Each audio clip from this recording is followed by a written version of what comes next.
Hi అండి. ఈరోజు నేను చుక్కకూర తీసుకోవటం వల్ల బెనిఫిట్స్ ఏంటో చెప్పబోతున్నాను. చుక్కకూర హెల్త్‌కి ఎంతో మంచిదండి. చుక్కకూర ఏడాది పొడవునా అందుబాటులో ఉంటుంది. చాలామంది తమ ఆహారంలో ఈ ఆకును తీసుకుంటుంటారు. దీన్ని తీసుకోవడం వల్ల శరీరానికి కావాల్సిన పోషకాలు లభిస్తాయండి. చుక్కకూరలో ఫైబర్ కంటెంట్ పుష్కలంగా ఉంటుంది. ఇది జీర్ణ సంబంధ సమస్యలను దూరం చేస్తుంది. మలబద్ధకాన్ని నివారిస్తుందండి. చుక్కకూరను వారానికి 2, 3 సార్లు ఆహారంలో తీసుకుంటే రక్తహీనత తగ్గుతుందండి. ఎముకలు, దంతాలు దృఢంగా మారుతాయి. కిడ్నీలు ఆరోగ్యంగా ఉంటాయండి. కేలరీలు, కొవ్వు పదార్థాలు తక్కువగా ఉంటాయి. గుండె సంబంధిత సమస్యలతో బాధపడేవారు చుక్కకూర తీసుకుంటే మంచి ఫలితం ఉంటుందండి.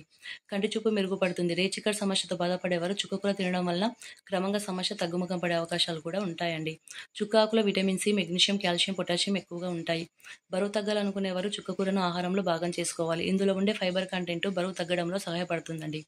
చుక్కకూర ఆహారంలో భాగం చేసుకోవడం వల్ల రక్తనాళాల పొరలో నైట్రిక్ యాసిడ్ ప్రొడక్షన్ పెరిగేలా చేస్తుంది.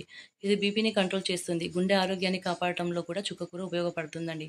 గుండెకు రక్త సరఫరా చేసే నాళాల్లో పూడికలు లేకుండా చేస్తుంది. మీకు ఈ వీడియో నచ్చినట్లయితే ప్లీజ్ సబ్స్క్రైబ్ చేయండి, లైక్ చేయండి, కామెంట్ చేయండి.